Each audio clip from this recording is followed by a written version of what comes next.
Today on the program, we welcome two representatives from Maria Drost Counseling Services here in Quincy. One you know, one you may not. The Executive Director, Mike Shanahan, is back, and a member of the board, Karen Donlan, is here with a very special personal story to share with you about something that's impacted her personally and her family, but also something that she's hoping to call attention to the broader audience, and that is mental health, particularly men's mental health. So, Mike, great to see you again. Karen, nice to meet you. Thank you. Thank you again. Oh, you're very welcome. Mike, it's been a little while since you and I caught up, so I always like to start with just a very quick refresher about what Maria Drost is here in Quincy. Thank you. Yes, Sure. we're in our 34th year Wow. now. Started by the Sisters of the Good Shepherd back in 1992. We're in the same building we were in, right in Quincy Center, the Tudor-style building, which is getting a new roof right now. Yeah, which is good. Yes. Our mission is to make mental health accessible and affordable, and we've been doing that, for 33 years, and we're still doing it, and busier than ever. And we have about 25 therapists, including myself, carrying on the mission of the sisters. And one active sister who's still with us, Sister Elish, she does Reiki, so we have holistic services as well as outpatient mental health. 50-minute sessions. We do relational counseling, individual counseling, depression, anxiety, ADHD. We see kids, we see adults, and even the elderly, so all ages. And we don't turn anybody away unless they need a different level of care, like inpatient or something. But if we can take them in, we will keep them, and cost is not a barrier to them. So, and Right, we do that for all our clients. That is the mission, right? To make it accessible and affordable. Yes. To all. What would you say is the percentage of clients that gets some type of reduced to fare, if you will? It's almost 90%. Is it really? Yeah. Okay. Wow. Some require just a little bit here and there. Some come in paying, they have insurance, and they can make their co-pays and so forth, and then maybe they lose their job. Yeah. And at other places, they might have to not have therapy anymore, but we can say, hey, we'll cover you while you're looking for work, or maybe you don't have insurance for a time. We can lower the fee, make it what they can afford, and then maybe they get their new job and have insurance again, so we can see them through troubled times, as well as those who, we've had homeless people, we've had people that even though it's mandated state coverage, are between insurances or just moved here or lost their job. We have a relationship with the Quincy courts where people are in jail or prison, they can lose health benefits while they're there, and they don't get them back right away when they come out. So we've seen people that, can't afford much at all as they're getting back on their feet. So there's all types of situations that we cover in our work.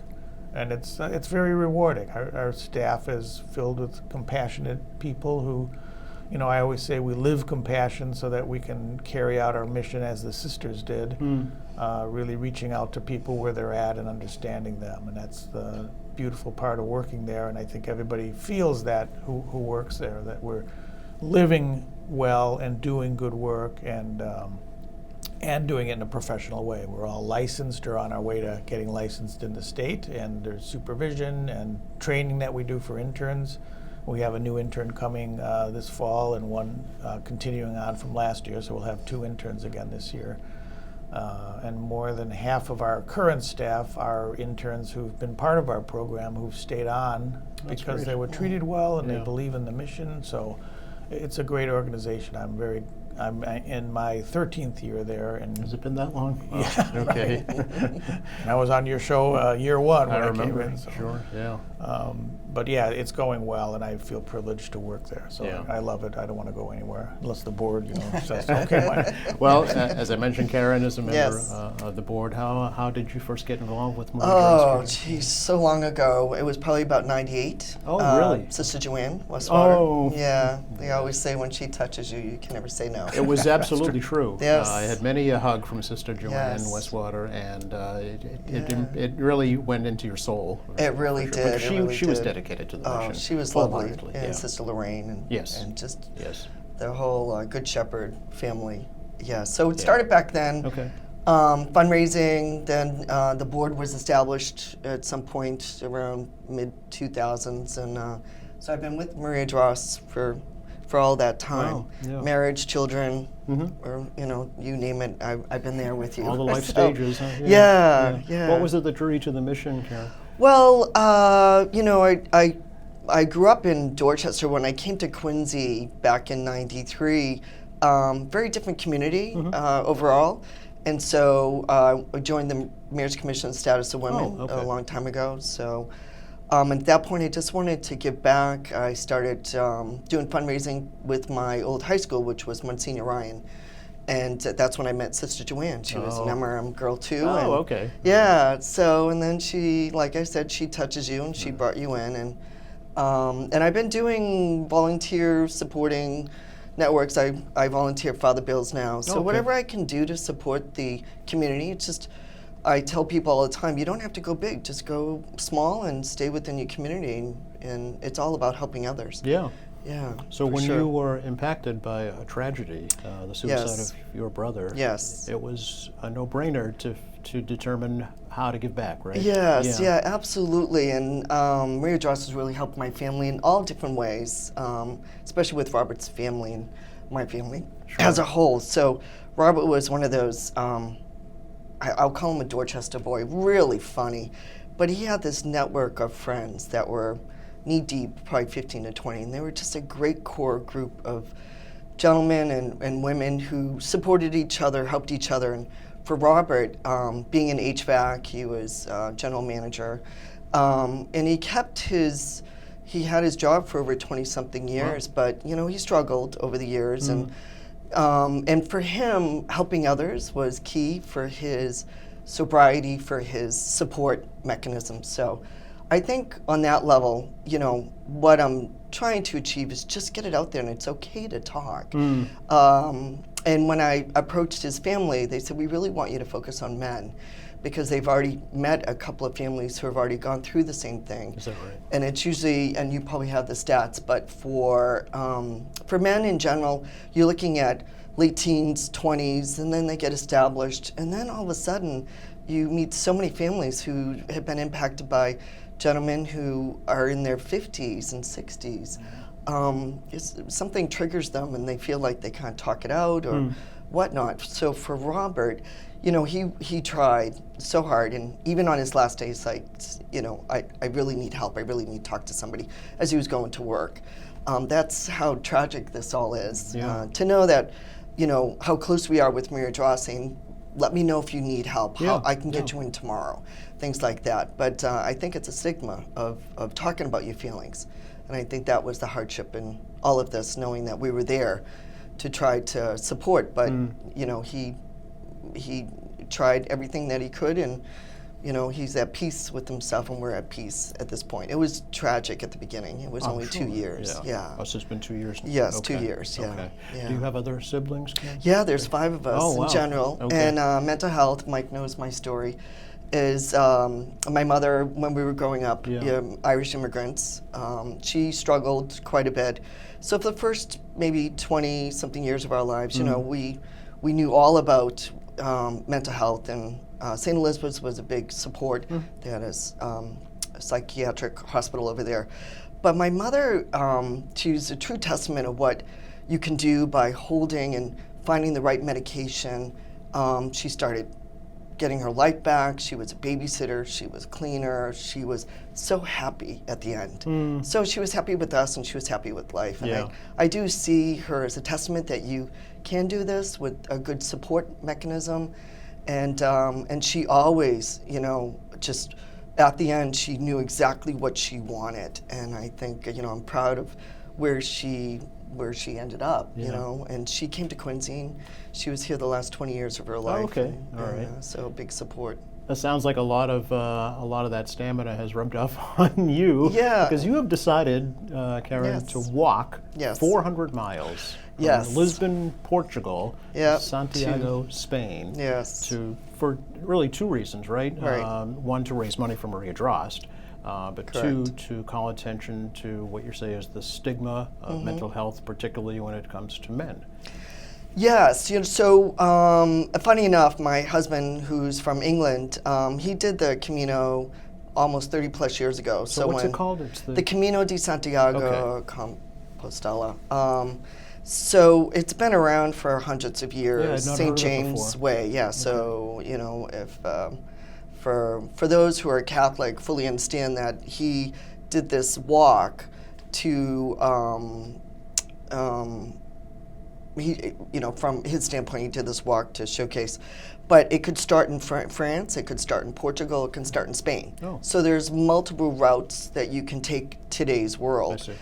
For my husband, he did a 1,000-mile bike ride. Wow. He wasn't even Catholic at this point, but for him, he found it fascinating because back then there was no albergues or hostels. He stayed in people's homes. They opened up and I see. they fed him, and then he moved along his way. Wow, what an experience. Yeah, Okay, yeah, he's amazing on that level.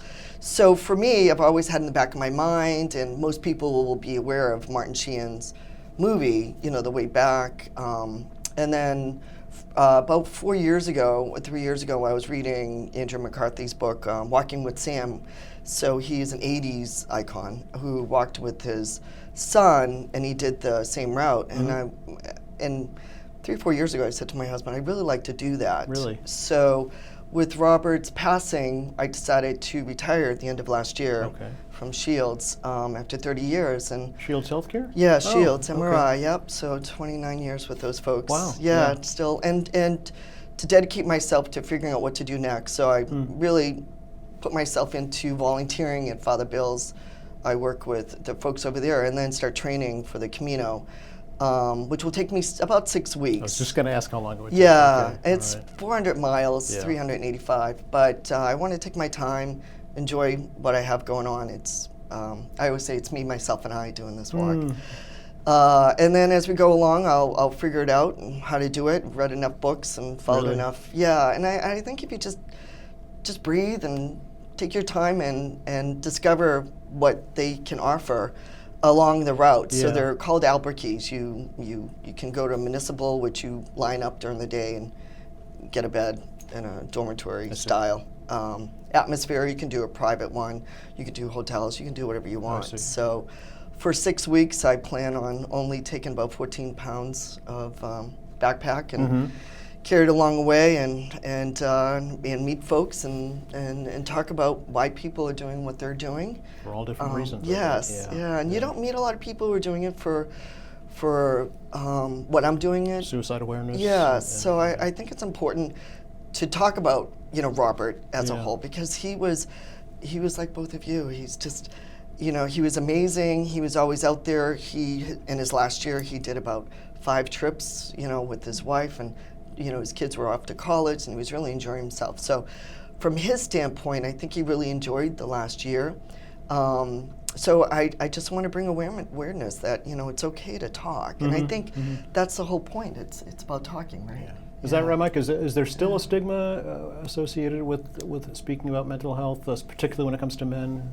Yes. There is. Yeah, we really? say it's lifting, but lifting is like there's still things to lift. It's still so- just an inch off the ground. Yeah, it needs to be that's 10 right. feet, right? There's, Yeah. there's more to go, but Okay. it is about being vulnerable, and men, we were taught not to be vulnerable. You don't cry, you tough it out, Yeah. all Yeah. that stuff, and Yeah. it affects all of us differently. And Yeah. many men have trauma from their childhood of being sensitive men, having feelings, and having that beat out of you or bullied out of you in different ways. So yeah, we see all kinds of things in therapy. We're helping men to release those kind of stigmas, which frees them up to own their feelings and celebrate who they are. Right. Yeah. We all have male and female in us, in our psyche is both male and female, and in accepting who we are in a whole 360-degree spectrum is where it's at. That's the key to mental health. You want to be balanced in your perceptions of who you are and what's possible for Yeah. you. So it's when we live in a narrow part of ourselves where we're blocking things and pushing things away, that's what can rise up, and you can feel totally isolated. And I think suicide happens when a person feels like I'm a burden and I'm all alone. And even though I have family, the burden is just too great. And so the cure really is, and I think suicide can be cured. Really? I think it's living in a compassionate way where, where we're all who we are and loving one another. I mean, it's a ways off. Yeah. It's not going to happen overnight. Right. But just to do the work that we're doing in a compassionate way, So I think makes a difference. Us men are our own worst enemies, it sounds like, in some Well, regards, when it comes to mental health, at least. Yeah, I mean, it can be. It's it's hard to talk about because you're talking about a very deep thing inside of a person, Right. and every person has their own journey, and so the pain is when somebody dies by suicide, is that everyone rushes in. What could I have done? Like we want to be there. Guilty for them. feelings, right? Yeah, So it yeah. impacts everyone. It impacts everybody, Yeah. right, and the family especially. And Sure. so, to go on this walk, I think, is just such a beautiful testament of your love for him. And Thank you. and those that love you will be with you on that walk. Like we'll all be with you in spirit, and I So- think that's where it's at. Yeah, so Karen, I'm picturing like a marathon. Is it a whole group of people that are doing this at the same time? or- No, it's No. it's year round. Oh, So it is. you get Oh. to pick when you want to go, how you want to go. Okay. I found with a lot of the reading, I start in Lisbon, and there's less walkers from Lisbon to Portugal. From Porto to Santiago is busy. I see. Very busy, and I think a lot of people tend to just do the 185 miles from Porto Oh. versus the 385 that I'm Oh, doing. okay. And I, being retired, it's important that I just take the time to do it. A lot of people don't have that Right. luxury. Yeah. And at first, when I started to do this, it was really hard for me. I was like, why am I doing this? Everybody, are you doing it for spiritual reasons? And I am very comfortable with myself. I've, as you said, growing up in this world where you have to take care of yourself, you take care of your family still. My father still lives with us. And so you can see that piece of me and teaching my children to take care of others. Both one's in college, one's out of college, and finding their own niche. So to do this walk, I came up with it about 5 months ago and thought, okay, is the family okay with me doing that? Because it will talk about suicide and whatnot. And that's, people, we talk about Robert, we don't talk about the act, what brought us all together, I and see. to comfort each other, Yeah. as we go along. I love watching his family. They think of him daily, but they've, his daughter just got engaged this past weekend, and just seeing the love and what he brought to them is really important. Yeah. And you can see it in their faces, and it's the legacy that's continuing on, but it's supporting individuals. I think I've always been doing this since I was a young age, so we all have our paths that we walk, and Sister Joanne made me walk down this path, Yeah. and I'm still doing it today, so it's really important. What do you think Robert would say, Karen, if he knew you were doing this? He would be so proud. Yeah. He really would be, and he always said, I wish I could, I wish I did this, I wish I did that. Yeah. So he'll be coming along for the walk Yeah. with me, and Yeah. and I hope at the end we'll celebrate together, and Yeah. we'll celebrate as a family. I think that's key, is keeping everybody, and letting everybody know you can do whatever you want. I'm really scared, don't get me wrong, I'm anxious, I'm Have you ever been to Europe? Oh yeah, Oh, yeah, and okay. I think Robert, my whole life has always been traveling. And Oh, okay. That's how I met my husband. I traveled the world, Yes. and my job as a radiation therapy took me all over the United States, see, and okay. traveled for 4 years. And that's when, people look at you, how do you do it? And I go, I just take my credit card out and I pay, and then I worry about it later. Nowadays, it's different. It's I just want to. You have to take care of yourself before you can take care of somebody else. Right. That's the key. Yeah. And I do think that by taking the last 8 months and just stepping back from work and society, and I get the luxury of doing this. Not Yes. everybody gets to do this. Yes. Yeah. That's the key. So doing this walk, it's one step at a time. I need to get through the first 5 days, carrying that, my backpack, and it's Right. about 15 miles So a it's day. physically grueling too. Yeah. So I just hope I can manage it and Yeah. make it to the end. And 6 weeks has given me plenty of time. So what do you kind of hope to achieve after this event, Karen? Both personally and professionally too. Well, I really want to get, look at my faith and determine what the next step is there. I think today's world, we don't look at, we have our own stigma. It doesn't matter what religion you have. So I really like to see what brings forth on that, because 6 weeks by yourself and with a group that you don't know, and meet these folks along the way, and hopefully have friendships afterwards. Okay. When I went to Europe back in the late 80s, I still have friends from those days. You stay connected, and then come back and let my kids know it's okay, you can do this. Take time. I think the Europeans know how to do it right. They take time off and they 3-month vacations or whatever. come back and still have the same job. Yeah. We always worry that if we go away for 2 weeks, what's going to happen next? So having the luxury of doing this, and then Right. my last week I'll be in Ireland. I go to Ireland every year, so Very good.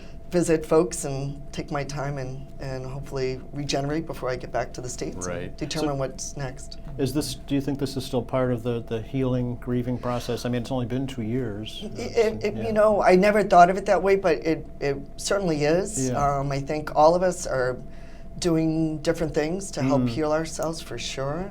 So I really do think that, he was only 14 months ahead of me in life, and so we all have this connection, different connections, whether you're a wife or a daughter or a sibling or an adult.